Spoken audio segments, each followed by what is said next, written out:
ana akwakotia na mampo hima Beto BC emame Arisia hene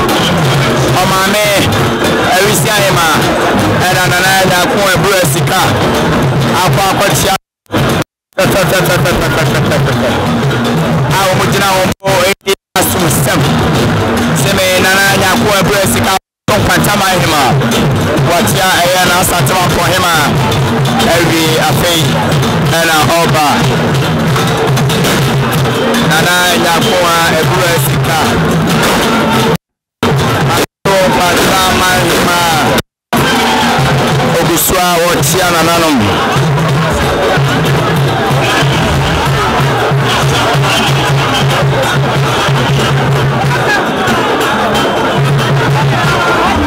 Nana nyako ebra sika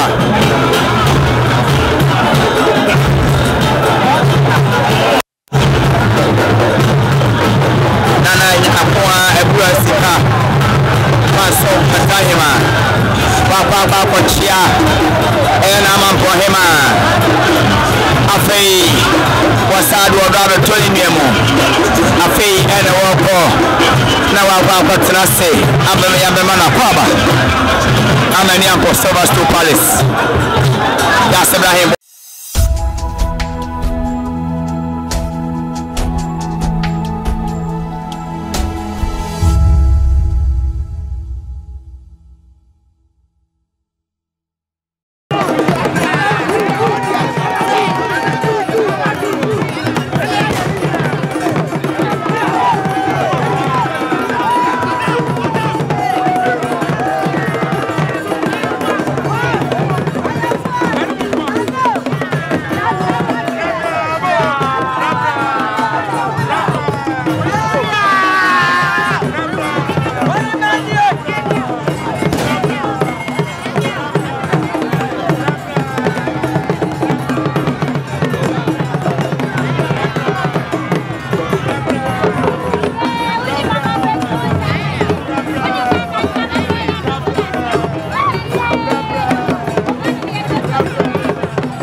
ana akwakotia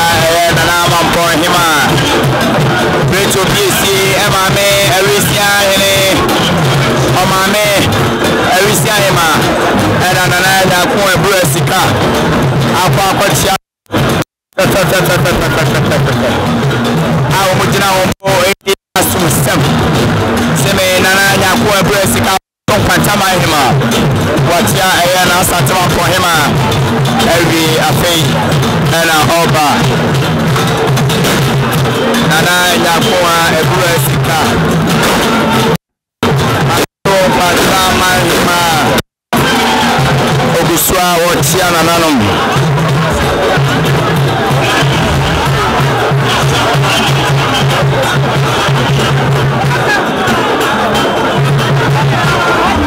Nana nyako ebra sika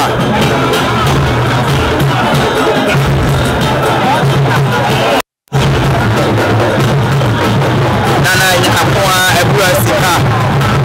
Maso patahima Papa kochia ena mampo hema afei wasadu odaro toli niemo afei ene woko na wako tenase abeme yabema na kwaba Amani Uncle Silver Palace. That's Ibrahim.